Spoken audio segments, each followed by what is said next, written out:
करोतु मम कल्याणं हरिर्हयमुखाभिदः पुरुश्च मध्वनामा मे वरदोऽस्तु निरन्तरं कल्याणाद्भुतगात्राय कामितार्थप्रदायिने श्रीमद्वेङ्कटनाथाय श्रीनिवासाय ते नमः। वेदशास्त्रपुराणाब्धिविक्रीडनविशारदां श्रीसत्यध्यानतीर्थाख्यानोपतिष्ठे गुरुं मम। वेदशास्त्रपुराणार्थरसपीयूषवर्षकान् शिष्यवात्सल्यभरितान् जालिहाळगुरून् भजे। यस्य स्मरणमात्रेण धर्मदीक्षा विवर्धते वन्देतां श्रीनिवासार्यां मम विद्यागुरुं सदा। श्रीगुरुभ्यो नमः। हरिः ओम्। नारायणं नमस्कृत्य नरं चैव नरोत्तमं देवीं सरस्वतीं व्यासं ततो जयमुदीरयेत्। स्वस्त्यस्तु सतामखिलसन्मङ्गलानि भवन्तु। श्लोकैकश्रवणपठनमात्रेण वक्तुश्च श्रोतॄणां निखिलकलिकृतकल्मषापनोदरपटुतरे धर्माद्यखिलपुरुषार्थसाधनीभूते श्रीमन्महामुनिकृते श्रीमन्महाभारते विराटपर्वणि अद्य कथाप्रारम्भे सति किञ्चित् पूर्वकथाप्रमेयानुवादः। हरिः ओम्। धर्मो विवर्धति युधिष्ठिरकीर्तनेन पापं प्रणश्यति वृकोदरकीर्तनेन शत्रून् विनङ्क्ष्यति धनञ्जयकीर्तनेन मातृसुतौ कथयतां न भवन्ति रोगाः। वन्दे वन्दारुमन्दारं वृन्दावन विनोदिनं वृन्दावनकलानाथं पुरुषोत्तममद्भुतं। श्रीगुरुभ्यो हरिः ओम्।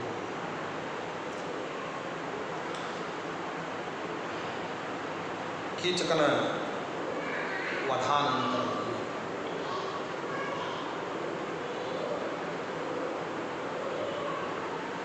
ದುರ್ಯೋಧನನ ಹತ್ತಿರ ಬಂದಂತಹ ಗುಪ್ತಚರರು ತಾವು ಪಾಂಡವರನ್ನು ಹುಡುಕಿರೋದರ ಬಗ್ಗೆಯೂ ಅಲ್ಲಿ ಪಾಂಡವರು ಎಲ್ಲಿಯೂ ಕೂಡ ತಮಗೆ ಗೋಚರವಾಗದೇ ಇರತಕ್ಕಂಥ ವಿಷಯವನ್ನು, ಹಾಗೆಯೇ ಮತ್ಸ್ಯ ದೇಶದಲ್ಲಿ ಕೀಚಕ ಬಹಳ ಬಲಿಷ್ಠನಾದಂಥವನು, ಇವನು ಗಂಧರ್ವರಿಂದಾಗಿ ಹತನಾಗಿದ್ದಾನೆ ಅಂತ ಇಷ್ಟ ವಿಷಯ ಹೇಳಿದರು. ಈ ವಿಷಯವನ್ನು ಕೇಳಿದ ನಂತರದಲ್ಲಿ ದುಶ್ಯಾಸನ, ಕರ್ಣ ಇವರೆಲ್ಲರೂ ಕೂಡ ರಾಜನಿಗೆ ಅಂದರೆ ದುರ್ಯೋಧನನಿಗೆ ಪ್ರೀತಿಕರವಾದಂತಹ ಮಾತುಗಳನ್ನು ಆಡಿದರು. ಯಾವುದೇ ಕ್ರಮದಲ್ಲಿಯೂ ಕೂಡ ದುರ್ಯೋಧನನ ವೈಭವಕ್ಕೆ ಚ್ಯುತಿ ಇಲ್ಲದೇ ಇರೋ ಹಾಗೆ ಪ್ರಸಂಗಗಳು ಅನುಕೂಲಕರವಾಗಿ ನಡೆದಿದ್ದಾವೆ.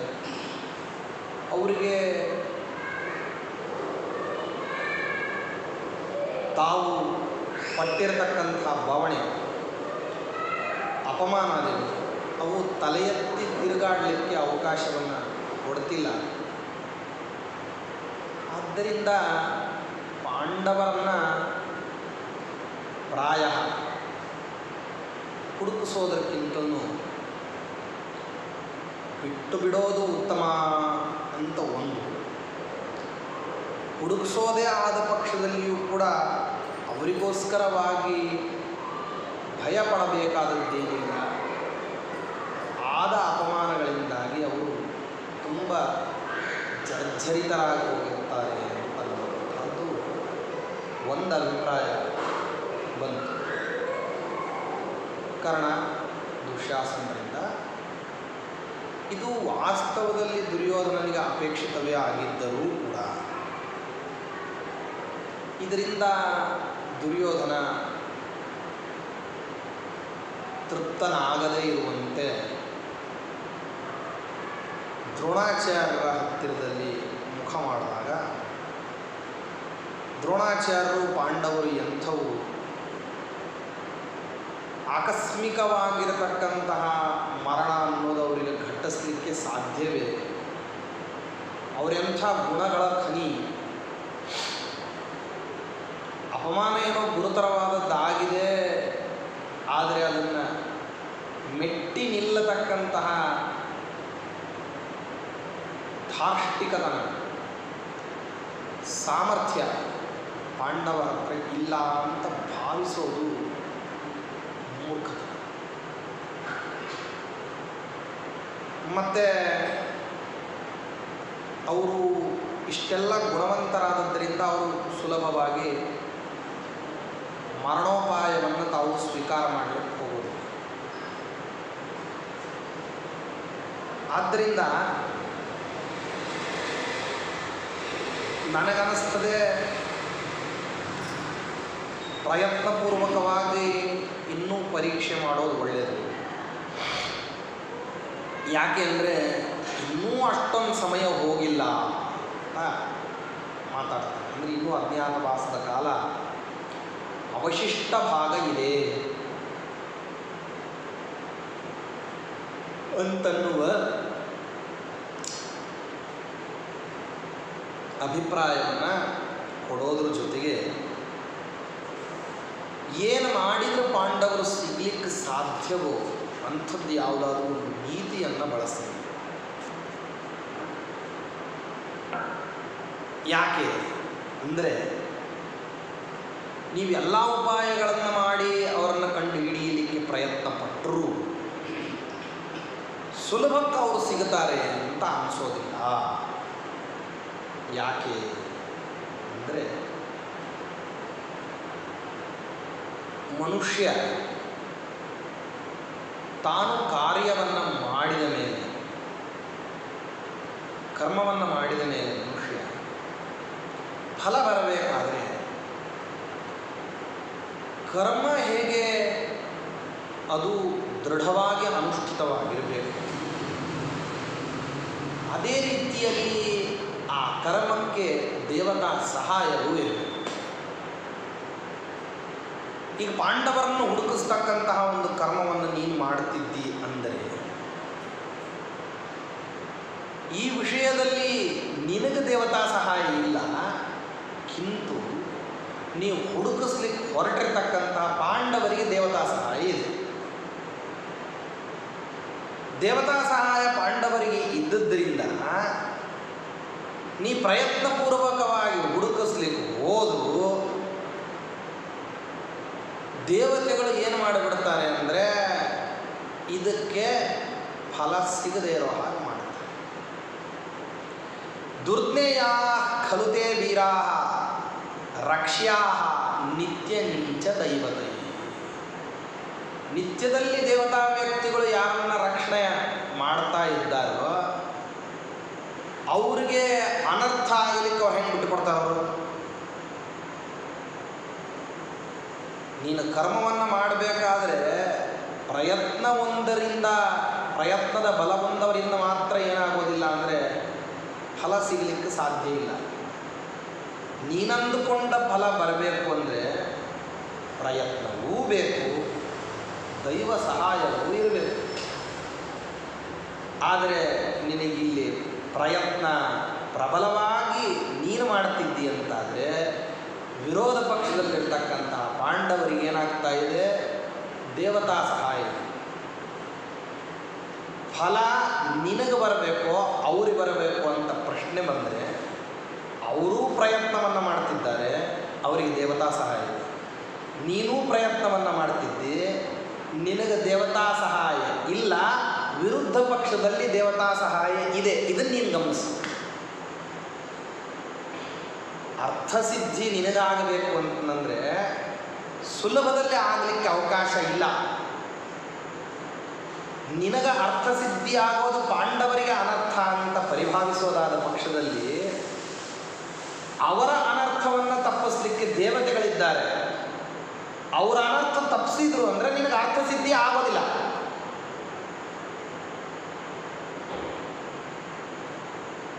ಇದು ಸೂಕ್ಷ್ಮವಾದಂತಹ ಅಂಶ. ಇಷ್ಟರ ಮೇಲೆ ಯುಧಿಷ್ಠಿರ ಸ್ವಯಂ ಸಮರ್ಥ, ಶುದ್ಧಾತ್ಮ, ಜ್ಞಾನವಾನ್, ಪಾರ್ಥ, ಸತ್ಯವಾನ್, ನೀತಿಮಾನ್, ಶುಚಿ, ತೇಜೋ ರಾಶಿಭಿ ಅಪೂರ್ಣ, ದಹೇದಪಿ ಚ ಚಕ್ಷುಷಾ. ಸಾಮರ್ಥ್ಯ ಎಷ್ಟಿದೆ ಅಂದರೆ ಯುಧಿಷ್ಠಿರನಿಗೆ ನಿಮ್ಮನ್ನೆಲ್ಲರನ್ನೂ ಕೊಲ್ಲಿಕ್ಕೆ ಶಸ್ತ್ರಾಸ್ತ್ರಗಳ ಪ್ರಯೋಗವನ್ನು ಅವನು ಮಾಡಲೇಬೇಕಾಗಿದೆ.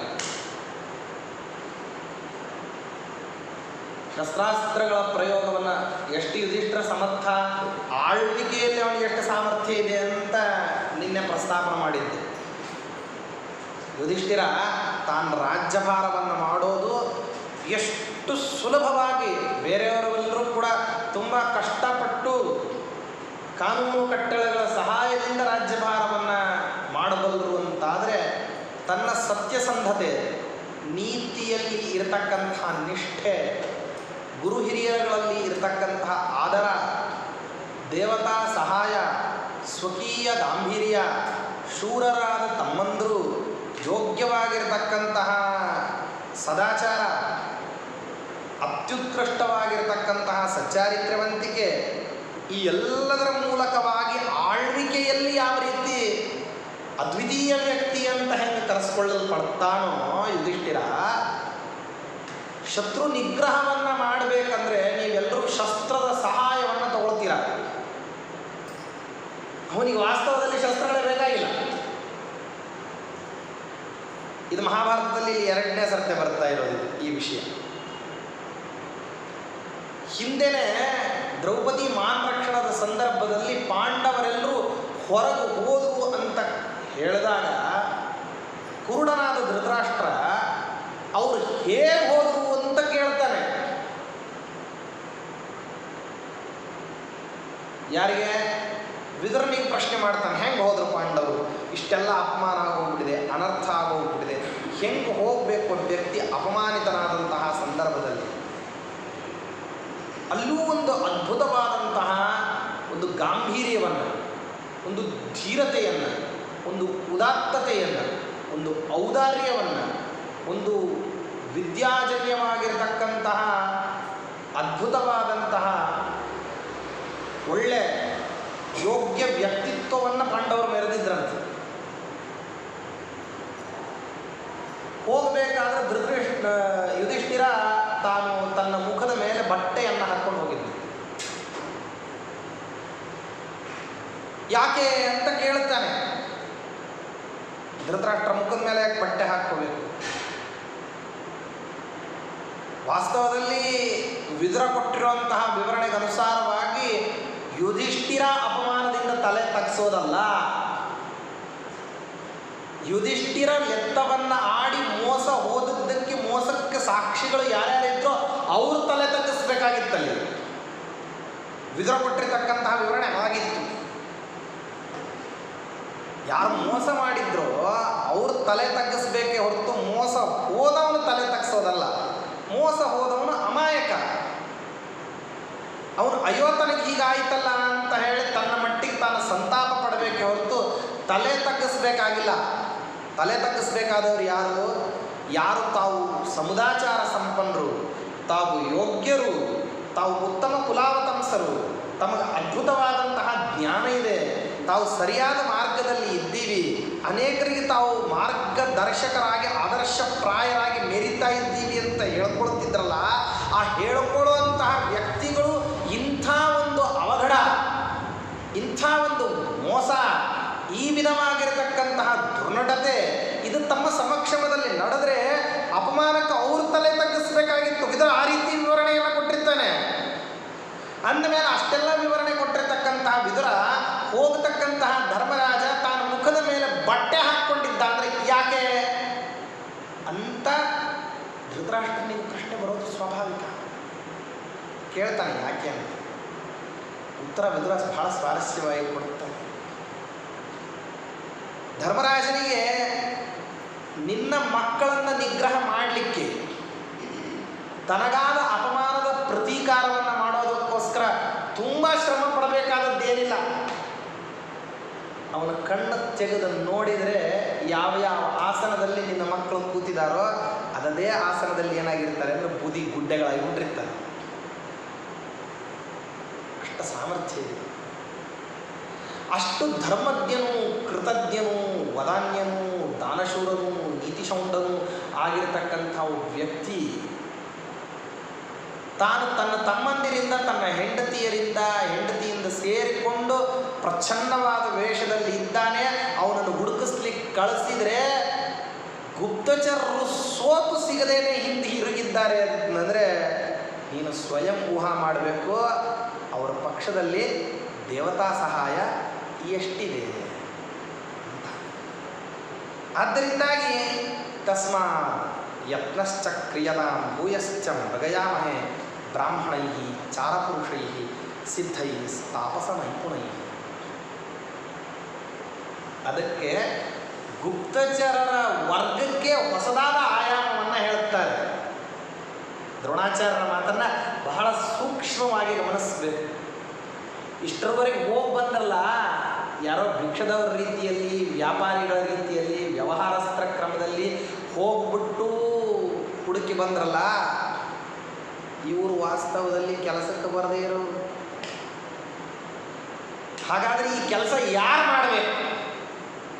ಯಾರು ಈ ಕೆಲಸ ಮಾಡಬೇಕಂದ್ರೆ ಯಾವನಿಗೆ ಹೋದರೆ ಅವನು ತನ್ನ ವಿದ್ಯಾ ಸಾಮರ್ಥ್ಯದಿಂದಾಗಿ ನಡೆದ ಘಟನೆಗಳನ್ನು ಪೂರ್ವಾಪರ ಅವಲೋಕನ ಮಾಡಿದರೆ ನಿಶ್ಚಿತವಾದಂತಹ ಶಾಸ್ತ್ರಮತಿಯಿಂದಾಗಿ ಸರಿಯಾದ ನಿರ್ಧಾರಕ್ಕೆ ಬರಬಲ್ಲನೋ ಅಂಥ ಬ್ರಾಹ್ಮಣನನ್ನು, ಸಿದ್ಧಪುರುಷನನ್ನು, ತಪಸ್ವಿಯನ್ನು ಈ ವಿಷಯದಲ್ಲಿ ವಿನಿಯೋಗ ಮಾಡು. ನೀ ಯೋಚನೆ ಮಾಡಿದ್ದು ಸರಿ ಇದೆ, ಆದರೆ ನಿನ್ನ ಯೋಜನೆ ಸರಿ ಇಲ್ಲ ಅಂತಾರೆ. ಇದು ಅವರ ಮಾತಿನಲ್ಲಿರ್ತಕ್ಕಂಥ ಆಂತರ್ಯ. ನೀನು ಪಾಂಡವರನ್ನು ಹುಡುಕಿಸ್ಬಿಟ್ರೆ, ಪಾಂಡವರು ಸಿಕ್ಕಿಬಿಟ್ರೆ, ಅವ್ರಿಗೆ ಪುನಃ 12 ವರ್ಷ ವನವಾಸ ಆಗಿಬಿಟ್ರೆ, ಅವರು ಪುನಃ ಅಜ್ಞಾತವಾಸಕ್ಕೆ ಬಂದುಬಿಟ್ರೆ, ಪುನಃ ಇನ್ನೊಂದು ಸರ್ತೆ ಹುಡುಕಿಸೋ ಹೊರಗೇನೂ ಕೂಡ ನಾನೇನಿರ್ಬೋದು ನೆಮ್ಮದಿಯಿಂದ ಇರ್ಬೋದು ಅಂತ ನೀನು ಮಾಡಿರ್ತಕ್ಕಂಥ ಯೋಚನೆ ಪ್ರತಿಯೊಬ್ಬ ಕ್ಷತ್ರಿಯನೂ ತನ್ನ ಅಧಿಕಾರವನ್ನು ಉಳಿಸ್ಕೋಬೇಕಾದ್ರೆ ಮಾಡಬೇಕಾಗಿರುವಂಥ ಕೆಲಸನೇ. ನೀನು ಅದನ್ನೇ ಮಾಡಿದ್ದಿ. ಆದರೆ ಯೋಚನೆಯನ್ನು ಮಾಡಿದ ಮೇಲೆ ಯೋಜನೆ ಮಾಡಬೇಕಲ್ಲ. ಯೋಚನೆ ಬೇರೆ, ಯೋಜನೆ ಬೇರೆ. How to think and how to implement, ಕಾರ್ಯಗತಗೊಳಿಸ್ಬೇಕಲ್ಲ. ಅದನ್ನು ಕಾರ್ಯರೂಪಕ್ಕೆ ತರಬೇಕಾದಂತಹ ಸಂದರ್ಭದಲ್ಲಿ ಎಲ್ಲಿ ತಪ್ಪಾಗಿದೆ ಅಂದರೆ ಕುಶಲಿಗಳಾಗಿರ್ತಕ್ಕಂಥವ್ರು, ಸಮರ್ಥರಾದಂಥವ್ರು ಈ ಕೆಲಸದಲ್ಲಿ ನಿನ್ನಿಂದ ಏನಾಗಿಲ್ಲ, ನಿಯೋಜಿಸಲ್ಪಟ್ಟಿಲ್ಲ. ಇದು ವಾಸ್ತವದಲ್ಲಿ ದುರ್ಯೋಧನನಿಗೆ ಸಲಹೆಯ ರೂಪದಲ್ಲಿ ದ್ರೋಣಾಚಾರ್ಯರು ಆಡ್ತಕ್ಕಂಥ ಮಾತು. ಈ ಮಾತನ್ನು ವಾಸ್ತವದಲ್ಲಿ ಗಂಭೀರವಾಗಿ ತಗೊಳ್ಬೇಕಾಗಿತ್ತು. ತುಂಬ ಗಂಭೀರವಾಗಿ ಈ ಮಾತನ್ನು ಏನು ಮಾಡಬೇಕಾಗಿತ್ತು, ಪರೀಕ್ಷೆ ಮಾಡಬೇಕಾಗಿತ್ತು. ಆದರೆ ಕೆಲವಾರು ಸಾರಿ ನಮಗಿರತಕ್ಕಂತಹ ಕೆಲವು ಪೂರ್ವಾಗ್ರಹಗಳು ಅಂತಿರ್ತವೆ. ಒಬ್ಬ ವ್ಯಕ್ತಿಯ ಬಗ್ಗೆ ಹೀಗೆ ಅಂತ ನಾವೇ ನಮ್ಮ ಮಾನಸಿಕವಾಗಿ ಕೆಲವ್ರ ಬಗ್ಗೆ ಕೆಲವು ರೀತಿಯಾದ ನಿರ್ಧಾರವನ್ನು ಮಾಡ್ಕೊಂಡ್ಬಿಟ್ಟಿರ್ತೀವಿ.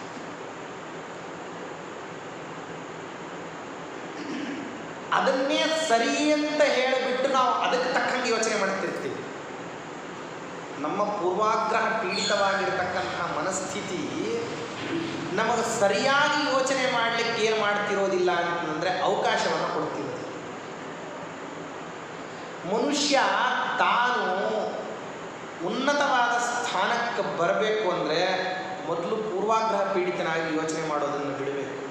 ಯಾಕೆಂದರೆ ಹಾಗೆ ಪೂರ್ವಾಗ್ರಹ ಪೀಡಿತನಾಗಿ ಯೋಚನೆ ಮಾಡಿಬಿಟ್ಟ ಅಂದರೆ ಯಾವ ಹೆಜ್ಜೆಯನ್ನು ಸರಿಯಾಗಿ ಇಡಬೇಕಾಗಿರ್ತದೋ ಆ ಹೆಜ್ಜೆ ಇಡಲಿಕ್ಕಾಗೋದಿಲ್ಲ. ಯಾಕೆ ಅಂದರೆ ಅವನಿಗಿರ್ತಕ್ಕಂತಹ ಅಭಿಮಾನಗಳು ಏನು ಮಾಡಿಬಿಡ್ತಾವೆ ಅಂದರೆ ಅವನನ್ನು ತಪ್ಪ ಹಾದಿಯಲ್ಲಿ ಎಳ್ಕೊಂಡು ಹೋಗಿಬಿಡ್ತಾರೆ. ದ್ರೋಣಾಚಾರ್ಯರ ಮಾತನ್ನು ದುರ್ಯೋಧನ ತಾನು ಪ್ರಾಂಜಲವಾಗಿರತಕ್ಕಂತಹ ಮನಸ್ಥಿತಿಯಿಂದ ಇವರು ಎದುರಿಗೆ ಈ ವಿಷಯವನ್ನು ಪ್ರಸ್ತಾಪ ಮಾಡಿದ್ದೀನಿ, ಪ್ರಪಂಚ ಎಲ್ಲವೂ ಕೂಡ ಇವರನ್ನು ತುಂಬ ವಿದ್ಯಾವಂತರು ವಿವೇಕಿಗಳು ಅಂತ ಹೊಗಳ್ತಾ ಇದೆ, ಅಂದಮೇಲೆ ಇವರು ಈ ವಿಷಯದಲ್ಲಿ ಈ ಅಭಿಪ್ರಾಯವನ್ನು ಪಡ್ತಾ ಇದ್ದಾರೆ ಅಂತಂದರೆ ಅದರಲ್ಲಿ ಗಟ್ಟಿಯಾಗಿರ್ತಕ್ಕಂಥದ್ದು ಏನಿರಬೇಕು, ವಿಚಾರ ತುಂಬಿರಬೇಕು. ಆ ವಿಚಾರ ಇಲ್ಲದೇ ಇದ್ದರೆ ಅವರು ಇಷ್ಟು ಸುಲಭವಾಗಿ ಈ ವಿಷಯವನ್ನು ಪ್ರಸ್ತಾಪ ಮಾಡುತ್ತಿರಲಿಲ್ಲ ಅಂತನ್ನೋದೇನಾಗಲಿಲ್ಲ. ದುರ್ಯೋಧನನ ಮನಸ್ಸಿಗೆ ಪಥ್ಯದ ರೂಪದಲ್ಲಿ ರುಚಿಸಲಿಲ್ಲ. ಇದೊಂದು ವಿರುದ್ಧವಾದ ಕಾರ್ಯಕ್ರಮ. ಪಥ್ಯ ಅಂತ ಹೇಳೋದು ಅದು ರುಚಿಯಾಗಿರ್ತದೆ ಅಂತ ಎರಡೂ ಸಾಧ್ಯ. ಯಾವುದು ಪಥ್ಯ ಆಗಿರ್ತದೋ ಆಹಾರ ಅದು ರುಚಿ ಅನಿಸೋದಿಲ್ಲ. ಸಾಮಾನ್ಯವಾಗಿ ನೋಡಿರಿ, ಯಾರಿಗೆ ಸಕ್ಕರೆ ಕಾಯಿಲೆ ಬರ್ತದಲ್ಲ, ಕಾಯಿಲೆ ಬರೋ ತನಕ ಸಕ್ಕರೆ ತಿನ್ನಬೇಕು ಅಂತ ಅನಿಸ್ತಿರೋದಿಲ್ಲ, ಬಂದಮೇಲೆ ಕದ್ದು ತಿನ್ನುವಂಥ ಕಾರ್ಯಕ್ರಮ ಮಾಡ್ತಾರೆ. ಮನುಷ್ಯನ ಮಾನಸಿಕವಾದಂತಹ ಸ್ಥಿತಿ ಅದು. ಯಾಕೆಂದರೆ ಅಂದಿನಿಂದ ಅವನಿಗೆ ಸಕ್ಕರೆಯನ್ನು ತಿನ್ನೋದು ತಪ್ಪು ಅಂತ ಹೇಳಿದಾಗ ವಿವೇಕಿಯಾಗಿರ್ತಕ್ಕಂಥವನು ಅದನ್ನು ಒಪ್ಪಬೇಕಷ್ಟೇ. ಹೌದು, ಇನ್ನು ಮುಂದೆ ಇದು ನನ್ನ ಶರೀರಕ್ಕೆ ಬಾಧಕವನ್ನು ಉಂಟು ಮಾಡತಕ್ಕಂತಹ ಪದಾರ್ಥ, ನನ್ನ ರಸನಾ ಗ್ರಂಥಿಗಳು ಅದೆಷ್ಟೇ ಸೋರ್ಕೊಂಡು ಬರಲಿ, ಈ ಪದಾರ್ಥವನ್ನು ನಾನು ಮುಟ್ಟಬಾರದು, ಇದು ನನಗೆ ವಿಷ ಅಂತ ಹೇಳಿ ಯಾವಾಗ ಅವನು ತನ್ನ ಅಭಿಪ್ರಾಯವನ್ನು ಬದಲಿಸ್ಕೊಳ್ತಾನೋ ಅವತ್ತಿನ ದಿವಸ ಏನಾಗ್ತದೆ ಅಂದರೆ ಕಾಯಿಲೆ ತಾನಾಗಿಯೇ ಕಡಿಮೆ ಆಗಲಿಕ್ಕೆ ಆರಂಭ ಆಗಿಬಿಡ್ತದೆ. ಹಾಗಾಗೋದಿಲ್ಲ. ಯಾಕೆ? ಆ ಕಾಯಿಲೆ ಬರುತ್ತಿರೋದ್ರ ಜೊತೆಗೆ ಏನು ಮಾಡಿಬಿಟ್ಟಿರ್ತದೆ ಅಂದರೆ ಮನಸ್ಸನ್ನು ಸ್ವಲ್ಪ ಬದಲಿ ಮಾಡಿನೇ ಬಂದಿರ್ತದೆ. ಸಿಗೋದಿಲ್ಲ ಅಂದರೆ ತಿನ್ನಬೇಕು ಅಂತ ಅನ್ನಿಸ್ತಾ ಇರುತ್ತೆ. ಆದ್ದರಿಂದ ದುರ್ಯೋಧನನಿಗೂ ಇದೊಂದು ಋಣಾತ್ಮಕವಾದಂತಹ ಅಂಶ ಅಂತ ಇಟ್ಕೊಂಡ್ರು. ತುಂಬ ವಾಸ್ತವದಲ್ಲಿ ಬಲು ನೀತಿ ಚತುರನಾಗಿರ್ತಕ್ಕಂಥವನು. ಕುತ್ಸಿತ ನೀತಿಯನ್ನು ಪ್ರಯೋಗ ಮಾಡೋದರಲ್ಲಿ ದುರ್ಯೋಧನ ಬಲು ಚತುರ. ಮುಂದಿನ ಆಯಾಮಗಳಲ್ಲಿ ಇನ್ನೂ ಹೆಚ್ಚು ಸ್ಪಷ್ಟ ಆಗ್ತದೆ.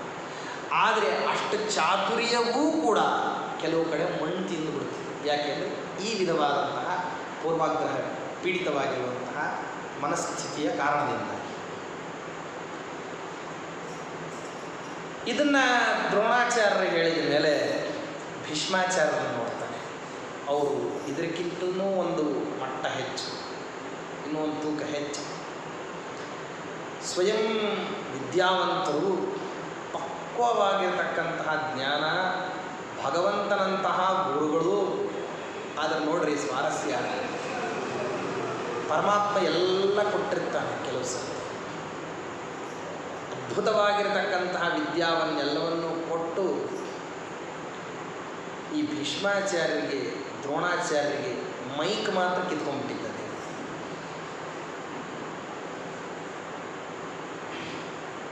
ಅದ್ಭುತವಾದಂತಹ ವಿದ್ಯೆ. ಸಮಕಾಲೀನರಲ್ಲಿ ಎಲ್ಲರೂ ದ್ರೋಣಾಚಾರ್ಯನ, ಭೀಷ್ಮಾಚಾರ್ಯನ ಇವರೊಂಥರ ನಡೆದಾಡೋ ವಿಶ್ವಕೋಶ, ಎನ್ಸೈಕ್ಲೋಪೀಡಿಯಾ ಅಂತ ಅಂತಿದ್ರು. ಯಾಕೆಂದರೆ ಆ ಕ್ರಮದ ಶಸ್ತ್ರವಿದ್ಯಾ ಮತ್ತು ಶಾಸ್ತ್ರವಿದ್ಯಾದಲ್ಲಿ ನಿಸ್ಸೀಮರವರು.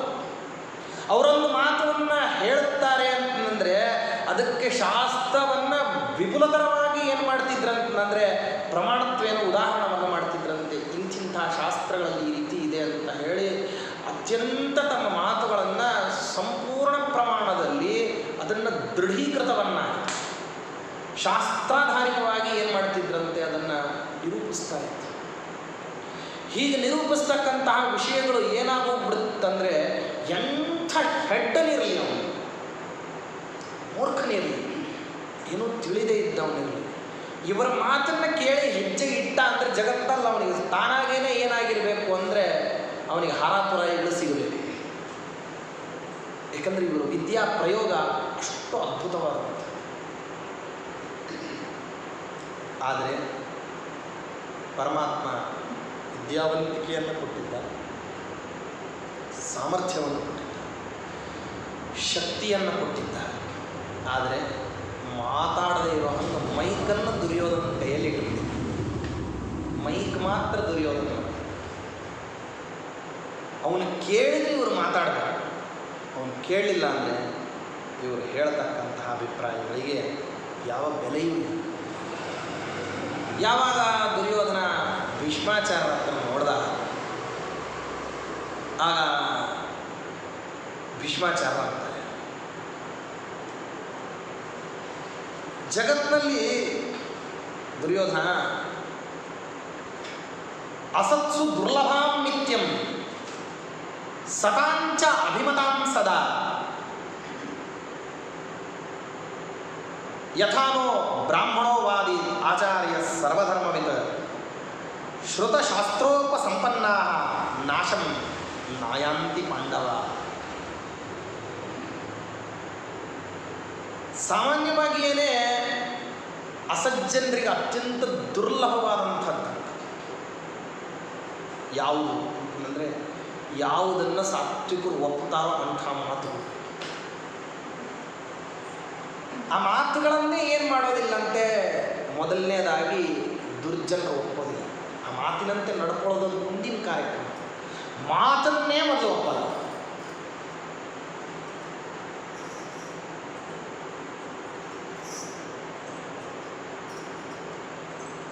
ಭೀಷ್ಮಾಚಾರ್ಯರಿಗೆ ಈ ವಿಷಯದ ಬಗ್ಗೆ ತುಂಬ ಬೇಸರ ಇತ್ತು. ಮನುಷ್ಯ ಅಸಮರ್ಥನಾಗಿದ್ದು ತನ್ನ ಎದುರಿಗೆ ಒಂದು ದುರ್ಘಟನೆ ನಡೆದು ಬಿಟ್ಟರೆ ಅದಕ್ಕೆ ಬಹಳ ಬೇಸರ ಪಡೋದಿಲ್ಲ. ವ್ಯಕ್ತಿ ಅಸಮರ್ಥನಾಗಿದ್ದ ಅಂತ ಇಟ್ಕೊಳ್ಳಿ, ತನ್ನ ಎದುರಿಗೇನೆ ತನಗೆ ಅಸಮ್ಮತವಾಗಿರ್ತಕ್ಕಂಥ ದುರ್ಘಟನೆ ನಡಿಬಾರದಂತಹ ಪ್ರಸಂಗ ನಡೀತು. ಆಗ ಅವನು ಅಸಮರ್ಥನಾದದ್ರಿಂದ ಕೈ ಹಿಸುಕ್ಕೋಬೋದು, ತಾನು ದುಃಖ ಪಡ್ಬೋದು, ಅನ್ಯಾಯ ಆಯಿತಲ್ಲ ಅಂತ ಅನ್ಕೋಬೋದು, ಬೇಸರ ಪಟ್ಕೋಬೋದು, ಕೆಲಕಾಲದವರೆಗೂ ಮತಿಭ್ರಾಂತನಂತೆ ಜಗತ್ತಿನಲ್ಲಿ ತಿರುಗಾಡಬಹುದು. ಅದು ಹೆಚ್ಚು ವೇದನಾಜನಕ ಅಲ್ಲ. ಸಾಮರ್ಥ್ಯ ಇದ್ದರೆ ತಡೀತಿದ್ದೆ, ಸಾಮರ್ಥ್ಯ ಇಲ್ಲ ಅಂತ ಹೇಳಿ ಸುಮ್ಮನಾಗ್ಬಿಡ್ತೀನಿ. ಆದರೆ ಇದನ್ನು ಸ್ವಲ್ಪ ಪರಿವರ್ತನೆ ಮಾಡಿ, ಸಮರ್ಥನೆಯಿಂದ ಹೋಗ್ತೈತೆ, ಗೊತ್ತಿತ್ತು ಏನಾಗ್ತದೆ ಅನರ್ಥ ಅಂತ ಗೊತ್ತಾಗಿ ಅದನ್ನು ತಡೆಯಲಿಕ್ಕೆ ಅವಕಾಶ ಇದ್ದು, ತಡೆಯಲಿಕ್ಕೆ ತನಗೆ ಸಾಮರ್ಥ್ಯ ಇದ್ದರೂ ಕೂಡ ತಾನು ತಡೆಯದೇನೆ ಹಾಗೇನೆ ಇರುವಂತಹ ಪ್ರಸಂಗ ಒಂದು ಬಂದುಬಿಟ್ರೆ ಆಗ ಅವನು ಯಾವ ರೀತಿ ದುಃಖ ಪಡ್ಬೋದು ಅನ್ನೋದಕ್ಕೆ ಜ್ವಲಂತವಾದಂತಹ ಉದಾಹರಣೆ ಅದು ಭೀಷ್ಮಾಚಾರ್ಯ. ಇಷ್ಟು ಅದ್ಭುತವಾಗಿರ್ತಕ್ಕಂಥ ವಿದ್ಯಾಸಂಪತ್ತನ್ನು ಇಟ್ಟುಕೊಂಡು ಶಾಸ್ತ್ರಾಧ್ಯಯನವನ್ನು ಮಾಡಿ ಪರಮಾತ್ಮನ ಶಿಷ್ಯರು ಅಂತ ಪ್ರಖ್ಯಾತರಾಗಿರ್ತಕ್ಕಂಥ ಇಂಥ ವ್ಯಕ್ತಿಗಳಿಗೆ ಅನರ್ಥ ತನ್ನಕ್ಕಿಂತಲೂ ಅತ್ಯಂತ ಕಡಿಮೆ ವಯೋಮಾನದವನು, ಕಡಿಮೆ ವರ್ಚಸ್ಸಿನವನು, ಕಡಿಮೆ ಬಲದವನು ಇಂಥವನೊಬ್ಬವನು ಮಾಡ್ತಾ ಇದ್ದರೆ ಅದನ್ನು ತಡೀಲಿಕ್ಕೆ ಆಗ್ತಾ ಇದೆ. ದುರ್ಯೋಧನ ಅನ್ಯಾಯಗಳು, ಅನೀತಿಗಳು, ಅಧರ್ಮಗಳು, ಅಯೋಗ್ಯತನಗಳು ಗುಪ್ತವಾಗಿ ವ್ಯಕ್ತವಾಗಿ ಉಭಯ ರೀತಿಯಿಂದ ನಡೆಯತಕ್ಕಂಥದ್ದು ತಮಗೇ ಗೊತ್ತಾದ್ರೂ ಏನೂ ಮಾಡಲಿಕ್ಕಾಗ್ತಿಲ್ಲ. ಎಷ್ಟು ಬೇಸರ ಇತ್ತಂದರೆ ಭೀಷ್ಮಾಚಾರ್ಯರಿಗೆ ಇದೆಲ್ಲ ತಮ್ಮ ಜೀವನದಲ್ಲಿ ನಡೆದು ಹೋಗಿ ಕೊನೆ ಒಂದು ಕಾಲಕ್ಕೆ ಮರಣಶಯ್ಯದಲ್ಲಿ ಇದ್ರಂತೆ. ಆ ಮರಣಶಯ್ಯದಲ್ಲಿ ಇದ್ದಂತಹ ಸಮಯದಲ್ಲಿ ಇನ್ನೇನು ಉತ್ತರಾಯಣ ಬರಬೇಕು ಅಂತ ಹೇಳಿ ಜಾತಕ ಪಕ್ಷಿ ಯಾವ ರೀತಿ ನೀರಿಗಾಗಿ ಕಾಯ್ತಿರ್ತೀವಿ ನೋಡ್ರಿ, ಅದು ನೆಲದ ಮೇಲೆ ಬಿದ್ದರೆ ನೀರು ಕುಡಿಯಲ್ಲ, ಅದು ಮೇಘಗಳಿಂದ ನೀರು ಬೀಳ್ತಾ ಇರಬೇಕು, ಆಗ ಬಾಯಿ ಅಂತ ತೆಕ್ಕೊಂಡು ಕುಡಿಬೇಕು. ಹಾಗೆ ಜಾತಕ ಪಕ್ಷಿ ಕಾಲಂಗೆ ಮರಣವನ್ನು ಕಾಯ್ತಾ ಇದ್ರಂತೆ ಭೀಷ್ಮಾಚಾರ್ಯ. ಆ ಕಾಲಕ್ಕೆ ಪರಮಾತ್ಮ ಹೋದಂತೆ. ಭೀಷ್ಮಾಚಾರ್ಯ, ನೀವು ಬಹಳ ದೊಡ್ಡ ಜ್ಞಾನಿಗಳು, ನೀವು ತುಂಬ ಶಾಸ್ತ್ರದ ರಸಪಾಕವನ್ನು ತುಂಬಿಕೊಂಡಿದ್ದೀರಿ. ಈಗ ಜಗತ್ತಿಗೆ ಆ ರಸಪಾಕವನ್ನು ತುಂಬಿಕೊಂಡಿರ್ತಕ್ಕಂಥ ನೀವುಗಳು ಅದನ್ನು ಹಂಚದೆ ಹೋಗೋದು ಅನ್ಯಾಯ ಮಾಡಿದಾಗತ್ತೆ. ಅದಕ್ಕಾಗಿ ನಾಳೆಯಿಂದ ಯುಧಿಷ್ಠಿರ ಬರ್ತಾನೆ. ಅವನಿಗೆ ಧರ್ಮದ ವಿಷಯದಲ್ಲಿ ರಾಜನೀತಿ, ತಂತ್ರಜ್ಞಾನ, ಅರ್ಥಶಾಸ್ತ್ರ, ಆಪದ್ಧರ್ಮ, ನಿತ್ಯ ಧರ್ಮ, ವೈಯಕ್ತಿಕ ಧರ್ಮ, ವರ್ಣಾಶ್ರಮ ಧರ್ಮ, ವೈಷ್ಣವ ಧರ್ಮ, ಪ್ರತಿಯೊಂದರ ಬಗ್ಗೆ ಅವನಿಗೆ ಪ್ರಶ್ನೆಗಳಿವೆ. ಆ ಪ್ರಶ್ನೆಗಳನ್ನು ಅವನು ಕೇಳ್ತಾನೆ, ನೀವು ಪರಿಹಾರ ಮಾಡ್ರಿ ಅಂತ ಹೇಳ್ತಾನೆ. ಯಾರು? ಯಾದವ ಕೃಷ್ಣ. ಭೀಷ್ಮಾಚಾರ್ಯರು ಏನಂತಾರೆ ಅಂದರೆ, ಕೃಷ್ಣ, ನಾನು ವಾಸ್ತವದಲ್ಲಿ ನೀನು ಹೇಳಿರುವಂತಹ ಕೆಲಸವನ್ನು ಮಾಡೋದಿಲ್ಲ. ಪರಮಾತ್ಮ ಹೇಳ್ತಿದ್ದಾನೆ, ಭೀಷ್ಮಾಚಾರ್ಯರು ಅಂತಾರೆ ನಾನು ಮಾಡೋದಿಲ್ಲ. ಯಾಕೆ? ಅದಕ್ಕೆ ಮೊದಲನೇ ಕಾರಣ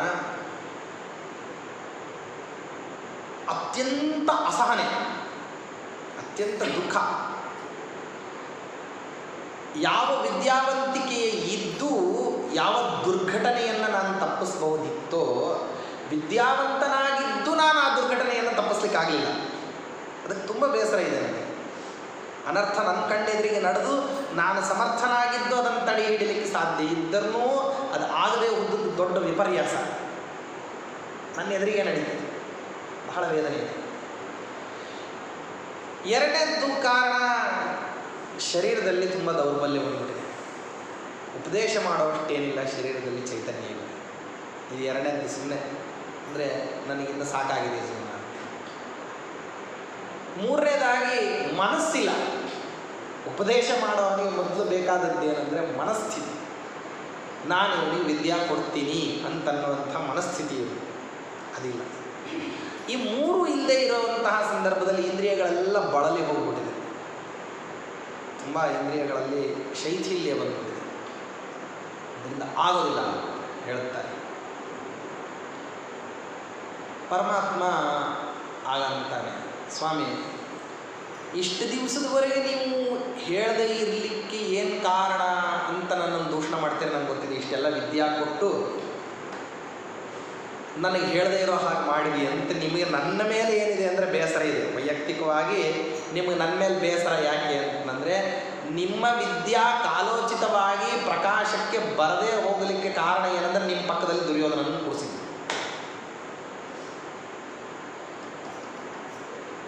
ನೀವು ಬಹಳ ಸಮರ್ಥರು, ಪ್ರತಿಯೊಂದು ಪ್ರಸಂಗವನ್ನು ಶಾಸ್ತ್ರೋಚಿತವಾಗಿ ನಿರ್ವಹಣೆ ಮಾಡಬೇಕು ಅಂತ ಅಂದ್ಕೊಂಡಿದ್ರಿ. ಆದರೆ ನಿಮ್ಮ ಪಕ್ಕದಲ್ಲಿ ಯಾರನ್ನು ಕರ್ಕೊಂಡ್ಬಂದು ಕೂಡಿಸ್ಬಿಟ್ಟಿದ್ದೆ ಅಂದರೆ ದುರ್ಯೋಧನ. ಮಾತಾಡ್ಲಿಕ್ಕೆ ಹೋದಾಗೆಲ್ಲ ಅಂತಿದ್ದ, ಭೀಷ್ಮಾಚಾರ್ಯ ನಾನು ನಿಮ್ಮನ್ನು ಕೇಳೇ ಇಲ್ಲ, ಧರ್ಮ ಯಾವುದು ಅಧರ್ಮ ಯಾವುದು, ನೀವ್ಯಾಕೆ ಕೇಳ್ತೀರ ಅಂದ್ರೇನರ್ಥ? ಬಯಸ್ಕೊಂಡಿದ್ದೀರಿ. ಹೀಗೆ ಬಾರಿಗೆ ಅಪಮಾನವನ್ನು ಮಾಡ್ದ ಭೀಷ್ಮಾಚಾರ್ಯರಿಗೆ ದುರ್ಯೋಧನ. ಏನು ಮಾಡಲಿಕ್ಕೂ ಆಗಲಿಲ್ಲ, ಏನೂ ಮಾಡಲಿಕ್ಕಾಗಲಿಲ್ಲ. ತಮ್ಮ ಸಂಪೂರ್ಣವಾಗಿರತಕ್ಕಂಥ ವಿದ್ಯಾ ಸಾಮರ್ಥ್ಯದಿಂದಾಗಿ ಯಾವ ವಿಧವಾದಂತಹ ಉತ್ಕೃಷ್ಟವಾದ ಸ್ಥಿತಿಗೆ ಜಗತ್ತನ್ನು ಒಯ್ಬೋದಿತ್ತವರು. ಅಂಥ ಸಾಮರ್ಥ್ಯವಂತರವರು ಯಾರು? ಭೀಷ್ಮಾಚಾರ್ಯ. ತಾವು ಉನ್ನತವಾದ ಸ್ಥಾನವನ್ನು ತಲುಪೋದಲ್ಲ, ಜಗತ್ತನ್ನು ಉನ್ನತವಾದ ಸ್ಥಾನಕ್ಕೆ ಒಯ್ಯಬಹುದಾಗಿರ್ತಕ್ಕಂತಹ ಸಾಮರ್ಥ್ಯವಂತರವರು. ಕೆಲವರಿಗೆಲ್ಲ ಆ ಸಾಮರ್ಥ್ಯ ಇರ್ತದೆ.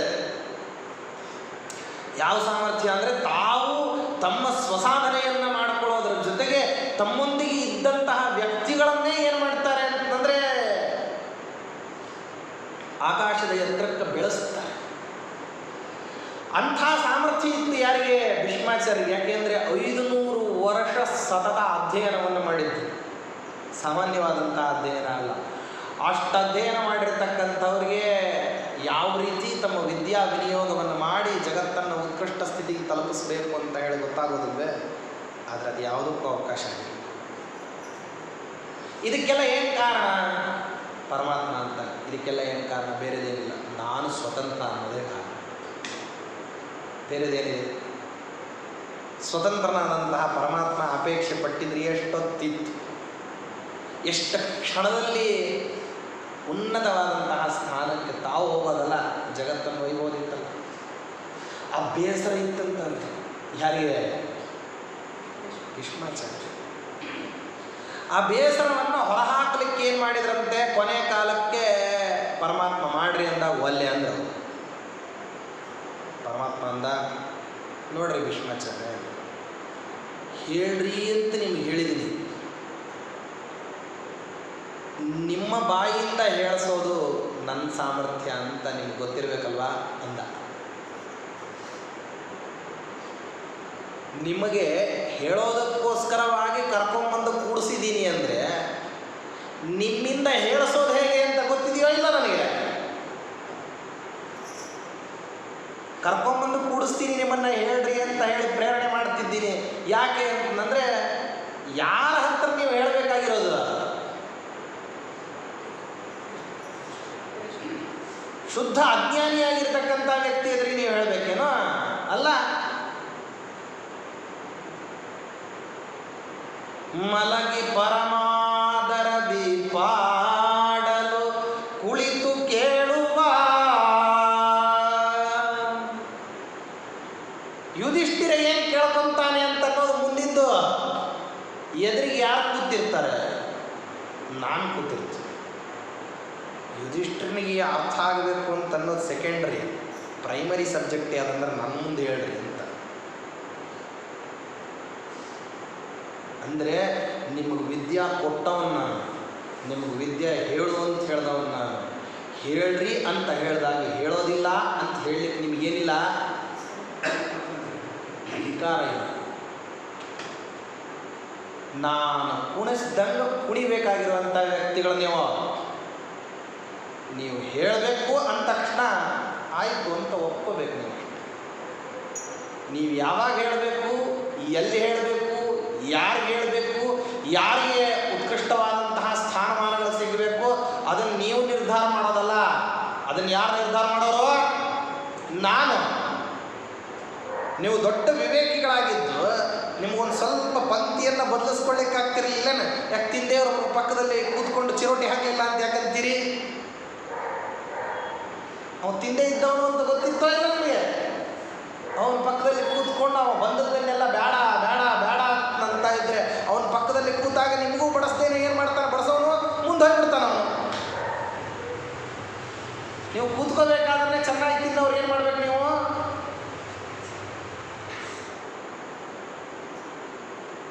ಪಕ್ಕದಲ್ಲಿ ಅವ್ಯವಸ್ಥಿತನಾಗಿರೋನನ್ನು ಕೂಡಿಸಿಕೊಂಡು ಕೂಡಬಾರ್ದು. ಆದ್ದರಿಂದ ಅದು ನೀವು ಒಂದು ಸ್ವಲ್ಪ ಪಕ್ಷ ಬದಲಾವಣೆಯನ್ನು ಮಾಡಿಕೊಂಡಿದ್ರೆ ಈ ಸಮಸ್ಯೆ ಇರ್ತಿರಲಿಲ್ಲ.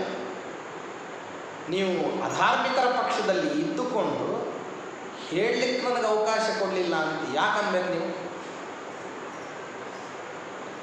ಇದನ್ನು ಆಡದೇನೆ ಪರಮಾತ್ಮ ಹೇಳ್ತಾನೆ. ಭೀಷ್ಮಾಚಾರ್ಯರಿಗೆ ಗೊತ್ತಾಗ್ತದೆ, ಇವನು ನನ್ನ ಕಡೆಯಿಂದನೇ ಹೇಳಿಸ್ದೇನೆ ಬಿಡೋದಿಲ್ಲ, ಒಪ್ಕೊಂಡ್ಬಿಡ್ತಾರೆ. ಹೇಳ್ತೀನಿ, ಪರಮಾತ್ಮ ಬರೀ ಭೀಷ್ಮಾಚಾರ್ಯನ ನಿಮಿತ್ತ ಮಾಡ್ತಾನಷ್ಟೇ. ಒಳಗೆ ನಿಂತುಕೊಂಡು ಯುಧಿಷ್ಠಿರ ಕೇಳ್ತಕ್ಕಂಥ ಪ್ರತಿ ಪ್ರಶ್ನೆಗೆ ಧಾರೆಯಾಗಿ ಉತ್ತರವನ್ನು ಕೊಡ್ತಾ ಹೋಗ್ತಾನೆ. ಅವನು ಏನು ಬೇಕಾದ ಪ್ರಶ್ನೆ ಕೇಳಿ. ಪ್ರಾತಃ ಕಾಲದ ಸೂರ್ಯೋದಯದ 1:30 ಘಳಿಗೆಯ ನಂತರದಲ್ಲಿ ಬಂದು ನಿಂತುಕೊಂಡ್ರೆ ಸೂರ್ಯಾಸ್ತ ಪರ್ಯಂತವಾಗಿ ಅವನು ಪ್ರಶ್ನೆ ಮಾಡ್ತಿರ್ಬೇಕು, ಇವರು ಉತ್ತರ ಕೊಡ್ತಿರ್ಬೇಕು ಸತತವಾಗಿ. ಯಾರ ದೇಹದಲ್ಲಿ ಚೈತನ್ಯನೇ ಇಲ್ಲ ಅಂತ ಹೇಳಿದ್ರೋ ಭೀಷ್ಮಾಚಾರ್ಯರಿಗೆ ಮಾರನೇ ದಿವಸ ಚೈತನ್ಯ ಇದೆ, ಉಪದೇಶ ಮಾಡ್ತೀನಿ ಅಂತ ಹೇಳಿ ಅವರು ಒಪ್ಕೊಂಡ ಮೇಲೆ ಯುಧಿಷ್ಠಿರನನ್ನು ಕರೆಸ್ತಾನೆ ಪರಮಾತ್ಮ. ಆ ಬೇಸರ, ಆ ದುಃಖ, ಆ ಅಸಹನೆ, ಕೈಮೀರಿ ಹೋಗಿರೋದರ ಬಗ್ಗೆ ಇರುವಂತಹ ಅನುತಾಪ, ಅದನ್ನು ಏನು ಮಾಡ್ತಾರೆ ಅಂತಂದರೆ ಆಗಾಗ ಭೀಷ್ಮಾಚಾರ್ಯರ ಮಾತಿನಲ್ಲಿ ಆ ಧ್ವನಿ ಬರ್ತದೆ. ಮಾತುಗಳಲ್ಲಿ ಇರದ ಅಭಿಪ್ರಾಯವನ್ನು ಧ್ವನಿಯಲ್ಲಿ ಕೆಲವರು ಏನು ಮಾಡ್ತಾರೆ ಅಂದರೆ ತೋರಿಸ್ತಾರೆ. ಕೇಳ್ತಿರೋನು ಅಭಿಪ್ರಾಯ ದುರ್ಯೋಧನ. ಅವನೇನು ಕೇಳ್ದ? ಪಾಂಡವರ ಬಗ್ಗೆ ಹುಡುಕೋದೇ ಬೇಡವೆ ಅಂತನ್ನುವಂತಹ ಪ್ರಶ್ನಾರ್ಥಕವಾದ ಚಿಹ್ನೆಯನ್ನು ಮುಖದಲ್ಲಿ ಇಟ್ಟುಕೊಂಡು ಇವ್ರ ಮುಖ ನೋಡಿದ್ರು. ಅವನು ಉತ್ತರ ಕೊಡಬೇಕಾದವರು ಮೊದಲು ಏನಂತಾರೆ ಅಂದರೆ ಅಸತ್ಸು ದುರ್ಲಭಾಂ ನಿತ್ಯಂ ಸತಾಂಚ ಅಭಿಮತಾಂ ಸದಾ. ಅಸಜ್ಜನರಿಗೆ ಈ ಮಾತುಗಳು ಎಂದಿಗೂ ರುಚಿ ಹತ್ತೋದಿಲ್ಲ. ಸಜ್ಜನರಿಗೆ ಈ ಮಾತುಗಳು ಎಂದಿಗೂ ಕೂಡ ದೂರವಾಗಿ ಇರೋದಿಲ್ಲ. ಅಂದರೆ ಯಾವಾಗಲೂ ಸಜ್ಜನರಿಗೆ ಇದೇ ಅಭಿಪ್ರಾಯದಲ್ಲಿರ್ತಾರೆ. ಅಂದರೆ ಅಷ್ಟು ಸುದೃಢವಾಗಿರತಕ್ಕಂತಹ ಅಭಿಪ್ರಾಯ ಸಂಪನ್ನರವರು ಯಾರು? ಭೀಷ್ಮಾಚಾರ್ಯ. ಅವರಿಗೆ ಪ್ರಶ್ನೆ ಕೇಳಿದಾಗ ಕೇಳತಕ್ಕಂಥವನಿಗೆ ಈ ವಿಷಯ ಎಷ್ಟರ ಮಟ್ಟಿಗೆ ತಲೆಯಾಗಿ ಹೋಗಬೇಕು ಅಂತ. ಕೆಲವಾರು ಜನರಿಗೆ, ತುಂಬ ಮಾನಿಷ್ಠರಾದವರಿಗೆ ಒಳ್ಳೆಯದನ್ನೇ ಹೇಳೋಕ್ಕಿಂತಲೂ ಮುಂಚೆ ಒಳ್ಳೆಯದನ್ನು ಹೇಳ್ತಿದ್ರು ಅಂತ ತಿಳ್ಕೊಳ್ರಿ. ಮೊದಲು ಏನು ಮಾಡ್ತಾರೆ ಅಂದರೆ ಬಾಯಿ ತುಂಬ ಬೈತಾರಂತ.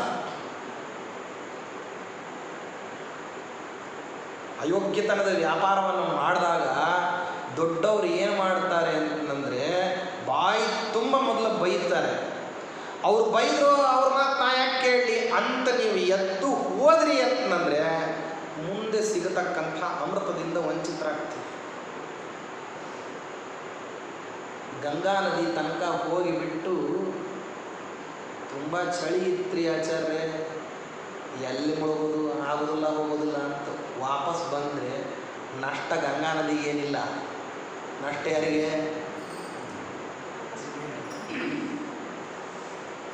ಹಂಗಿದ್ದಂಗಿದು ಜಡಗಂಗಾದ ಹತ್ರ ಹೋದ್ರೇ ಲಾಭ ಆಗೋದಿಲ್ಲ. ಅಂದರೆ ಇದು ಜ್ಞಾನಗಂಗಾ.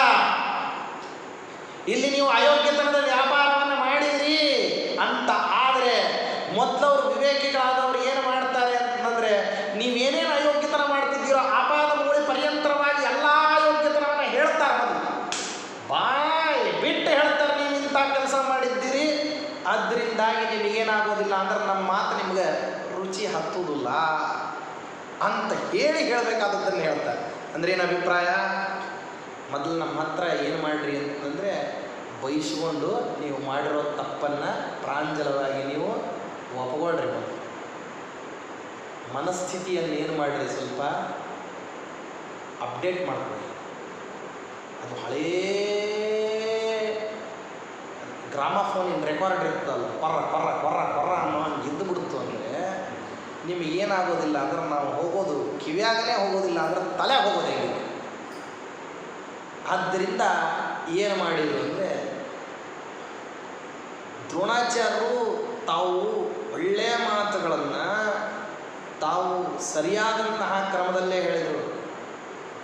ದ್ರೋಣಾಚಾರ್ಯರಿಗೆ ಅಧಿಕಾರ ಇರಲಿಲ್ಲ, ದುರ್ಯೋಧನನ ಅನ್ನದ ಅಧೀನದಲ್ಲಿ ಇದ್ದರು. ಭೀಷ್ಮಾಚಾರ್ಯರಿಗೆ ಆಗಲ್ಲ, ಅವರಿಗೆ ಅಧಿಕಾರ ಇತ್ತು. ಆ ಅಧಿಕಾರ ಇದ್ದಂಥವರು ಕೂಡ ದುರ್ಯೋಧನನ ಸಕಲ ವಿಧವಾಗಿರ್ತಕ್ಕಂತಹ ಕೆಲಸಗಳನ್ನು ಅವರು ಸುಮ್ಮನೆ ಒಪ್ಕೊಳ್ಳೋದು ಇಲ್ಲ. ಅವರು ಒಪ್ಕೊಳ್ತಿದ್ರು, ಅನಿವಾರ್ಯವಾಗಿ ಒಪ್ಕೊಳ್ತಿದ್ರು. ಆದರೆ ಒಪ್ಕೊಳ್ಬೇಕಾದ್ರೆ ಮನಃಪೂರ್ವಕವಾಗಿ ಒಪ್ಕೊಂಡಿದ್ದೀರೇನ್ರಿ? ಇಲ್ಲ, ಮನಃಪೂರ್ವಕವಾಗಿ ಒಪ್ಕೊಂಡಿಲ್ಲ.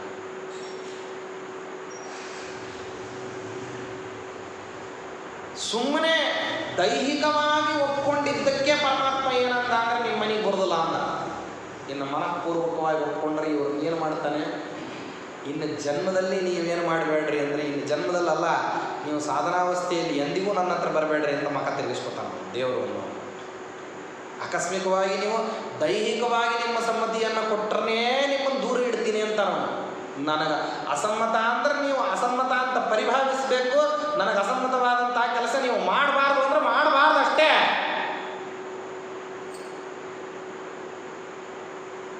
ಸಂಪೂರ್ಣ ಪ್ರಮಾಣದಲ್ಲಿ ಬೈಬೇಕು ಯಾರನ್ನ? ದುರ್ಯೋಧನನನ್ನು. ನನ್ನ ಮಾತು ಅವ ಕಿವಿಯಿಂದ ಕೇಳಿರ್ಬೇಕು, ತಲೆಗೆ ಹೋಗಿರ್ಬೇಕು. ಅದಕ್ಕೇನು ಮಾಡೋದು? ಮೊದಲು ಬೈಯೋದು. ನಾನು ಹೇಳುವಂತಹ ಮಾತು ನೋಡಪ್ಪ, ಅದು ಸಜ್ಜನರಿಗೆ ಇಷ್ಟ ಆಗ್ತದೆ, ಅಸಜ್ಜನರು ಅದನ್ನು ಸ್ವೀಕಾರ ಮಾಡೋದಿಲ್ಲ. ಅಂದರೆ ಮುಂದೆ ಏನು ಕಾರ್ಯಕ್ರಮ, ನೀ ಇದನ್ನು ಸ್ವೀಕಾರ ಮಾಡಲಿಲ್ಲ ಅಂದರೆ ನೀ ಅಸಜ್ಜನ ಅಂತ ಪರ್ಯಾಯದಲ್ಲಿ ಹೇಳೋದು. ನೀ ಅಯೋಗ್ಯ ಅಂತ ಬೈಯೋದು ಹೆಂಗೆ? ನಾ ಹೇಳಿದ್ದು ಕೇಳಲಿಲ್ಲ ಅಂದರೆ ನೀ ಅಯೋಗ್ಯ ಆಗ್ತಿ. ಯಥಾನೋ ಬ್ರಾಹ್ಮಣೋ ವಾದೀತ್, ನಮ್ಮನ್ನು ಕುರಿತು ಬ್ರಾಹ್ಮಣರಾಗಿರ್ತಕ್ಕಂಥವ್ರು ಹೇಳಿದ್ರಲ್ಲ, ಅವರು ಸರಿಯಾಗೇ ಹೇಳಿದ್ದಾರೆ. ಯಾಕೆಂದರೆ ಆ ಬ್ರಾಹ್ಮಣರು ಸಾಮಾನ್ಯರಾದಂಥವ್ರಲ್ಲ, ಸರ್ವಧರ್ಮವಿದ್ದ ಎಲ್ಲ ಧರ್ಮಗಳ ಜ್ಞಾನ ಇದೆ ಅವರಿಗೆ. ನೀನೇನು ನಮಗೆ ಹೇಳಿ ಕಳಿಸಿರಲಿಲ್ಲ. ನಾನು ಈ ರೀತಿ ಅಜ್ಞಾತವಾಸದಲ್ಲಿದ್ದಂತಹ ಪಾಂಡವರನ್ನು ಹುಡುಕಿಸ್ಲಿಕ್ಕೆ ಕಳಿಸಿದ್ದೀನಿ ಅಂತ ಭೀಷ್ಮ ದ್ರೋಣಾದಿಗಳು ಹೇಳಿ ಅವ್ರ ಅಪ್ಪಣೆ ತಗೊಂಡು ದುರ್ಯೋಧನ ಕಳಿಸಿದ್ದ ಅಂತ ಅಂದ್ಕೊಂಡಿದ್ರೇನು? ಇಲ್ಲ. ಯಾಕೆ ಆಕಸ್ಮಿಕವಾಗಿ ಅಂಥ ಉಪಾಧ್ಯಾಯತನ ನೀವು ಮಾಡ್ಲಿಕ್ಕೆ ಹೊರಟ್ರೆ ಮೊದಲು ಅವ್ರು ಏನಂತಾರೆ? ಬ್ಯಾಡ ಅಂತಾರೆ. ಕೆಲವಾರು ಕಡೆ ಕೆಲವಾರು ಪ್ರತಿಕ್ರಿಯೆಗಳು ಸಹಜವಾಗಿ ಬರೋದನ್ನು ಊಹಿಸ್ಕೊಂಡೇ ಎಲ್ಲರೂ ಏನು ಮಾಡ್ತಿರ್ತಾರೆ ಅಂದರೆ ಅದಕ್ಕೆ ತಕ್ಕಂಗೆ ತಮ್ಮ ಹೆಜ್ಜೆಗಳನ್ನು ಬದಲಾವಣೆ ಮಾಡ್ಕೊತಾರೆ. ಎಲ್ಲ ಸಿದ್ಧಹಸ್ತ್ರ ಅದಂತ. ಯಾಕೆಂದ್ರೆ ಏನು ಮಾಡಿದ್ರೆ ಏನು ಇವರು ಇದಕ್ಕೆ ಪ್ರತಿಕ್ರಿಯೆ ಕೊಡ್ತಾರೆ ಅಂತ ಯೋಚನೆ ಮಾಡಿ ಅದನ್ನು ತಾವು ಮಾಡೋದನ್ನೇ ಮಾಡಿದನ್ನು ಮಾಡದೇ ಇದ್ದದ್ದನ್ನು ಮಾಡಿದ್ದೀವಿ ಅಂತ ಹೇಳ್ತಾರೆ.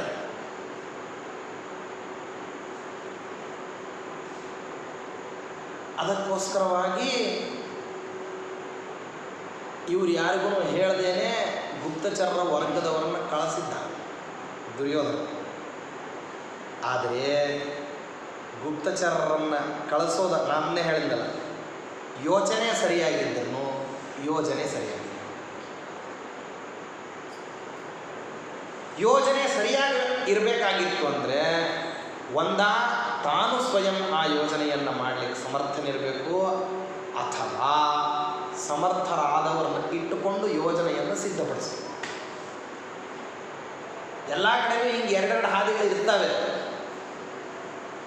ಮನುಷ್ಯನಿಗೆ ಉದ್ಧಾರ ಆಗಲಿಕ್ಕೆ ಎರಡು ಹಾದಿ ಇದೆ. ಒಂದು ಸ್ವಯಂ ಬುದ್ಧಿವಂತನಾಗೋದು, ಇಲ್ಲ ಬುದ್ಧಿವಂತರು ಹೇಳ್ದಂಗೆ ಕೇಳೋದು. ಎರಡನೇ ಹಾದಿ ತುಂಬ ಸುಲಭ, ಯಾಕೆಂದ್ರೆ ಅಲ್ಲಿ ತುಂಬ ಏನು ಕೆಲಸ ಇರೋದಿಲ್ಲ, ಹೇಳ್ದಂಗೆ ಕೇಳೋದಷ್ಟೇ. ಆದರೆ ಆ ಹೇಳ್ದಂಗೆ ಕೇಳಬೇಕಾಗ್ತದೆ. ಅವರು ಬೈದು ಹೇಳ್ತಾರೆ, ಕೆಲವು ಸರ್ತಿ ಒಳ್ಳೆ ಮಾತಿನಿಂದ ಹೇಳ್ತಾರೆ, ಅವ್ರಿಗೆ ನಾನಾ ರೀತಿದು ಇರ್ತದೆ.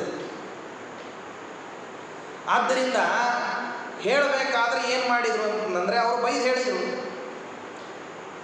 ಸರ್ವಲಕ್ಷಣ ಸಂಪನ್ನಾ ಶ್ರುತಶಾಸ್ತ್ರೋಪಸಂಪನ್ನಾ ಸಾಧುವೃತ್ತ ಸಮನ್ವಿತಾ ವೃದ್ಧಾನುಶಾಸನೆ ಯತ್ತಾ ಸತ್ಯಧರ್ಮ ಪರಾಯಣ ನಾಶಂ ನಾಯಾಂತಿ ಪಾಂಡವ.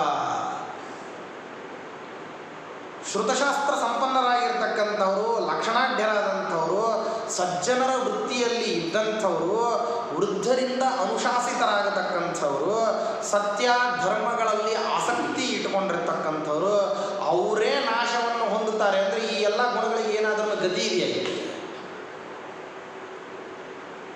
ಈ ಎಲ್ಲ ಗುಣಗಳನ್ನ ಯಾರು ವಹಿಸ್ಕೊಂತಾರೋ ಅವರಿಗೂ ನಾಶ ಆಗೋದಾದರೆ ಈ ಗುಣಗಳ ಇದ್ದೇನು ಪ್ರಯೋಜನ? ಆಧರ್ವಣ ರಹಸ್ಯದಲ್ಲಿ ಒಂದು ಕಡೆಗೆ ಲಕ್ಷ್ಮೀದೇವಿಯನ್ನು ಸ್ತೋತ್ರ ಮಾಡುತ್ತಾರೆ, ಬಹಳ ಚಂದ ಸ್ತೋತ್ರ ಮಾಡ್ತಾರೆ. ಏನಂದರೆ, ನೀನು ನನ್ನ ಮೇಲೆ ಕರುಣೆ ಮಾಡಬೇಕು ಅಂತ ಕೇಳ್ತಾರೆ. ಮಾಡೋದಿಲ್ಲ, ಪ್ರಪಂಚದಲ್ಲಿ ಎಲ್ರಿಗೂ ಕರುಣೆ ಮಾಡ್ತೀನಿ, ನಂಗೆ ಕರುಣೆ ಮಾಡೋದಿಲ್ಲ ಅಂತ ಅಂದರೆ ನಿನ್ನ ಹತ್ರ ಕರುಣಾ ಇದ್ದು ಏನು ಉಪಯೋಗ?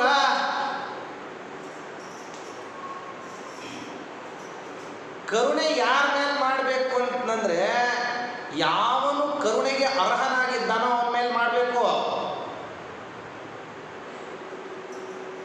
ಯಾವನಿಗೆ ನೀವು ಉಪಕಾರವನ್ನು ಮಾಡಬೇಕು ಅಂತಂದರೆ ಯಾವನಿಗೆ ಅತ್ಯಂತ ಅವಶ್ಯಕತೆ ಇದೆಯೋ ಅವನಿಗೆ ಉಪಕಾರ ಮಾಡಬೇಕು.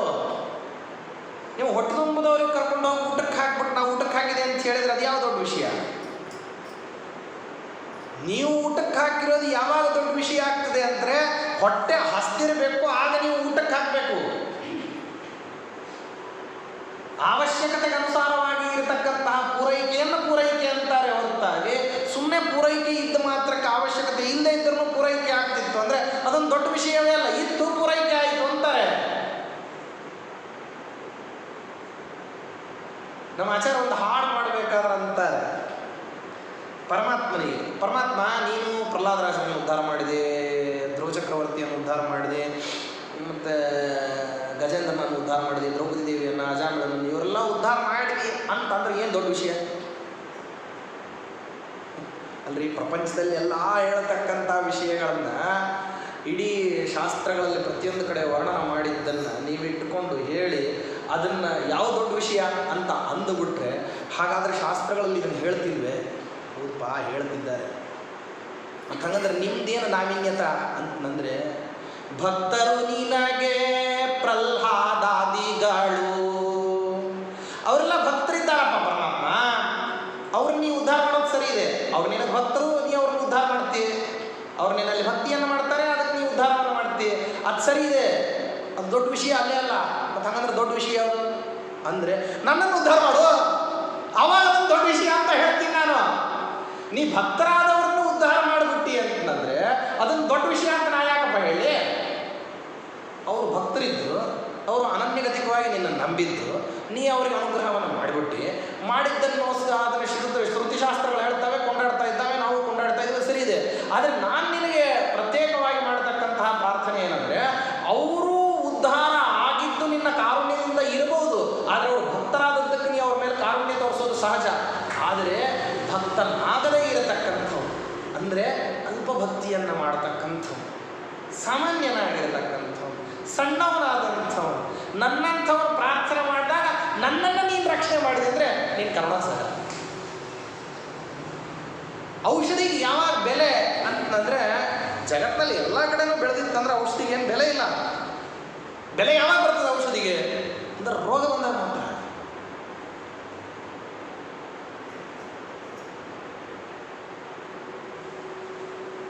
ಅದ್ಯಾವುದೋ ಒಂದು ಹಣ್ಣಿನ ಗಿಡದ ಎಲೆ ರಸ, ಪ್ಲೇಟ್ಲೆಟ್ಸ್ ಕಡಿಮೆ ಆದರೆ ಅದನ್ನು ಕುಡಿಯೋದು ಅಂತ ಅನ್ನೋದು ಆರಂಭ ಆಯಿತು. ಆ ಪ್ಲೇಟ್ಲೆಟ್ಸ್ ತುಂಬ ಕಡಿಮೆ ಆಗಿಬಿಟ್ರೆ ಇವಾಗ ಪ್ರಾಣನೇ ಹೋಗ್ಬಿಡ್ತದೆ ಅಂತ ಅಂದಾಗ ನೋಡ್ರಿ ಅದಕ್ಕೆ ಬೆಲೆ ಬಂತದೆ. ಕಂಡಲ್ಲೆಲ್ಲ ಕಸ ಹಾಕಿದಂಗೆ ಹಾಕ್ತಿದ್ರನ್ನ, ಯಾವುದನ್ನ ಪಪ್ಪಾಯ ಗಿಡದ ಎಲೆನ ಕಸ ಹಾಕಿದಂಗೆ ಹಾಕ್ತಕ್ಕಂಥ ಎಲೆಗೆ ವಿಪರೀತ ಬೆಲೆ ಬಂದು ಹೋಯಿತು. ಯಾವಾಗ ಅದರ ನಿಮಿತ್ತದಿಂದಾಗಿ ಪ್ಲೇಟ್ಲೆಟ್ಸ್ ಅಂತ ಅನ್ನೋದು ಅದು ಕೇವಲ ಗಂಟೆಗಳಲ್ಲಿ ಲಕ್ಷಾನುಗಟ್ಟಲೆ ಯಾವಾಗ ಬೆಳೀತದೆ ಅಂತ ಗೊತ್ತಾಯಿತು, ನುಗ್ಗಿದ್ರು ನೋಡ್ರಿ ಅವಾಗ. ಆಮಯೋ ನೈವ ಸೃಷ್ಟಶ್ಚೇತ್ ಔಷಧಸ್ಯ ವೃಥೋದಯ. ರೋಗಗಳೇ ಬರಲಿಲ್ಲ ಅಂದರೆ ಔಷಧಿಗೆ ಎಲ್ಲಿ ಬೆಲೆ ಇದೆ? ಅಂದಮೇಲೆ ನಿಮ್ಮ ಕಾರುಣ್ಯಕ್ಕೆ ಯಾವಾಗ ಬೆಲೆ? ನನ್ನಂಥ ರೋಗಿಷ್ಠನಿಗೆ ಅದು ಉಪಯೋಗಕ್ಕೆ ಬಂದರೆ ಅಂತ ಹೇಳ್ದಂಗೆ ವಾಸ್ತವದಲ್ಲಿ ಸರ್ವ ಲಕ್ಷಣ ಸಂಪನ್ನರಾದಂಥವರು, ಶ್ರುತಿಶಾಸ್ತ್ರ ಸಂಪನ್ನರಾಗಿರ್ತಕ್ಕಂಥವ್ರು, ಸತ್ಯ ಧರ್ಮಗಳಲ್ಲಿ ಆಸಕ್ತರಾಗಿರ್ತಕ್ಕಂಥವ್ರು, ಇಂಥವರು ನಾಶವನ್ನು ಹೊಂದಿಬಿಟ್ರು ಅಂದರೆ ಈ ಗುಣಗಳನ್ನು ಯಾರು ಕಷ್ಟಪಟ್ಟು ಸಂಪಾದನೆ ಮಾಡಲಿಕ್ಕೆ ಹೋಗ್ತಾರೆ? ಈ ಎಲ್ಲ ಗುಣಗಳಿದ್ದರೆ ಅವರು ನಾಶವನ್ನು ಹೊಂದದೇನೆ ಜಗತ್ತಿನಲ್ಲಿ ಕಷ್ಟ ಬಂದಾಗಲೂ ಕೂಡ ಅವರು ತಾಳಿಕೊಂಡು ಬಾಳಿಕೊಂಡು ಜಗತ್ತಿನಲ್ಲಿ ದೇದೀಪ್ಯಮಾನವಾಗಿ ಬೆಳಗಿದ್ರೆ ಅಂದರೆ ಆಗ ಈ ಗುಣಗಳಿಗೆ ಏನು ಬರ್ತದೆ ಅಂದರೆ ಬೆಲೆ ಬರ್ತದೆ.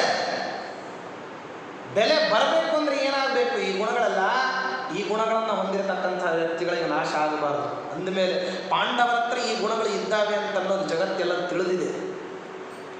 ಇಂಥ ಗುಣಶೀಲರಾಗಿರ್ತಕ್ಕಂಥ ವ್ಯಕ್ತಿಗಳು ಅವ್ರು ನಷ್ಟರಾಗೋಗ್ಬಿಟ್ಟಿದ್ದಾರೆ, ಎಲ್ಲೋ ಪ್ರಾಣ ಕಳ್ಕೊಂಡ್ಬಿಟ್ಟಿದ್ದಾರೆ, ಅಪಮಾನ ತಡಿಲಾರದೆ ಆತ್ಮಹತ್ಯೆ ಮಾಡ್ಕೊಂಡ್ಬಿಟ್ಟಿದ್ದಾರೆ, ಅವ್ರು ಇನ್ನು ಪ್ರಪಂಚದಲ್ಲಿ ಕಾಣಸಿಗೋದಿಲ್ಲ ಅಂತ ನೀವು ನಿಮ್ಮಷ್ಟಕ್ಕೆ ಮನಸ್ಸಿನಲ್ಲಿ ಮಂಡಿಗೆಯನ್ನು ಮಾಡಿಕೊಂಡು ತಿಂದುಬಿಟ್ರೆ ತುಪ್ಪದ ಖರ್ಚು ಯಾರು ಕೊಡ್ತಾರೆ?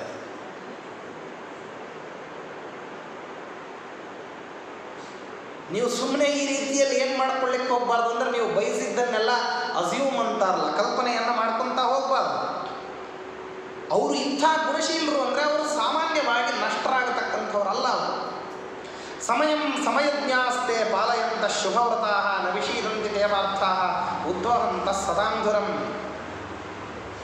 ಯೋಗ್ಯವಾಗಿರತಕ್ಕಂತಹ ಸಾತ್ವಿಕವಾದ ವ್ರತವನ್ನು ಧಾರಣ ಮಾಡಿಕೊಂಡು ತಮ್ಮ ತಮ್ಮ ಪ್ರತಿಜ್ಞಾವನ್ನು ನಡೆಸುವಂತಹ ವ್ಯಕ್ತಿಗಳಿಗೆ ವಿಷಾದ ಅಂದರೆ ದುಃಖ, ಅಪಮಾನದ ನಿಮಿತ್ತವಾಗಿ ಮನಸ್ಸಿನಲ್ಲಿ ಆಗತಕ್ಕಂತಹ ಕ್ಲೇಶ ಇದು ಎಂದಿಗೂ ಅವರನ್ನು ಮತ್ತೆ ಏನು ಮಾಡೋದಿಲ್ಲ ಅಂತಂದರೆ ಅವರನ್ನು ನಾಶ ಆಗಲಿಕ್ಕೆ ಬಿಡೋದಿಲ್ಲ. ನಿಂದಂತೂ ನೀತಿ ರೂಪುಣಾಃ ಯದಿವಾ ಸ್ತುವಂತು ಲಕ್ಷ್ಮೀ ಸಮಾವಿಶತು ಗಚ್ಚತು ಆಯತೇಚ್ಛಂ ಅದ್ಯೈವ ಮರಣಮಸ್ತು ಯುಗಾಂತರೇವ ನ್ಯಾಯ ಪದಃ ಪ್ರವಿಚಲಂತಿ ಪದನ್ನ ಧೀರಾ. ನಿಂದಂತೂ ನೀತಿ ನಿಪುಣಾಃ, ಅವನೆಂಥ ಯೋಗ್ಯನೋ ಅಂಥೇಳಿ ಪಾಂಡವರ ಬಗ್ಗೆ ಎಲ್ಲರೂ ಕೂಡ ಏನು ಮಾಡ್ಬೋದು ಅಂದರೆ ಸಾಮಾನ್ಯವಾಗಿ ವಿವೇಕ ಇದ್ದವರು ಏನು ಮಾತಾಡ್ಬೋದು, ತುಚ್ಛೀಕಾರದ ಮಾತುಗಳನ್ನು ಆಡ್ಬೋದು, ಅಥವಾ ಕೆಲವಾರು ಸರ್ತಿ ಅತ್ಯಂತ ಯೋಗ್ಯರಿದ್ದರೆ ಅವರು ಸ್ತೋತ್ರನೂ ಮಾಡ್ಬೋದು. ಲಕ್ಷ್ಮೀ ಪ್ರಾಪ್ತಿಯೂ ಆಗ್ಬೋದು, ಅವರು ಆರಿಸಿಕೊಂಡಿರ್ತಕ್ಕಂತಹ ನೀತಿಗೆ ನಿವೃತ್ತಿಯೂ ಯಾರಿಗೆ ಗೊತ್ತು? ಮರಣ ಇವತ್ತೇ ಬರ್ಬೋದು, ಯುಗಾಂತರದ ಸಂದರ್ಭದಲ್ಲಿ ಬರ್ಬೋದು. ಹಾಗಾಗ್ತದೆ ಅನ್ನೋ ಕಾರಣಕ್ಕೋಸ್ಕರವಾಗಿ ನ್ಯಾಯಾತ್ಪತಃ ಪ್ರವಿಚಲಂತಿ ಪದನ್ನ ಧೀರಾ, ಯೋಗ್ಯವಾದ ಮಾರ್ಗ ಅಂತೇನು ಇರ್ತದಲ್ಲ, ಯಾವ ಬುದ್ಧಿವಂತನಿರ್ತಾನೆ. ಧೀರಾಹ ಅಂದರೆ ಧಿಯಾ ರಮಂತೆ ಇತಿ ಧೀರಾಹ, ಯಾರು ಬುದ್ಧಿವಂತಿಕೆಯಿಂದಾಗಿ ಜಗತ್ತನ್ನು ನೋಡ್ತಿರ್ತಾರೋ ಅವ್ರು ಏನಾಗೋದಿಲ್ಲ ಅಂತಂದರೆ ತಾವು ಇಟ್ಟುಕೊಂಡಿರತಕ್ಕಂಥ ನ್ಯಾಯದ ಮಾರ್ಗವನ್ನು ಬಿಟ್ಟ ಆಚೀಚೆ ಬರಲ್ಲ. ಆದ್ದರಿಂದ ಪಾಂಡವರು ನಷ್ಟರಾಗಿದ್ದಾರೆ ಆಗಲಿ ಅಂತ ಕನಸು ಕಾಣಬಹುದು, ನನಸಾಗಲಿಕ್ಕೆ ಸಾಧ್ಯ ಇಲ್ಲ. ತಪಸಾ ಚೈವ ಗುಪ್ತಾಸ್ತೆ ಸ್ವವೀರ್ಯೇಣ ಚ ಪಾಂಡವಾ ನನಾಶಂ ಅಧಿಗಚ್ಚೇಯು ಇತಿ ಮೇ ನೈಷ್ಠಿಕೀ ಮತಿ. ಅವರು ನಾಶ ಆಗಿಲ್ಲ ಅಂತ ಅನ್ಲಿಕ್ಕೆ ನನಗೆ ಅತ್ಯಂತ ನಿಶ್ಚಯ ಇದೆ. ಇದಕ್ಕೆಲ್ಲ ನೀತಿಗಳಿದೆ. ನಾನು ಆ ನೀತಿಗಳನ್ನು ಒಂದೊಂದಾಗಿ ಪ್ರಸ್ತಾಪ ಮಾಡ್ತೀನಿ ಅಂತ ಹೇಳಿ ಭೀಷ್ಮಾಚಾರ್ಯರು ಯಾವ ಕಾರಣದಿಂದ ಅವರಿಗೆ ಆ ಸ್ಥಿತಿ ಇದೆ, ಅವರು ಇದ್ದರೆ ಹೇಗಿರ್ತಾರೆ ಅಂತನ್ನೋದನ್ನು ವಿಶದವಾಗಿ ಸ್ಪಷ್ಟೀಕರಣವನ್ನು ಕೊಡ್ತಾರೆ. ಏನು ಹೇಳ್ತಾರೆ ನಾಳೆ ದಿವಸ.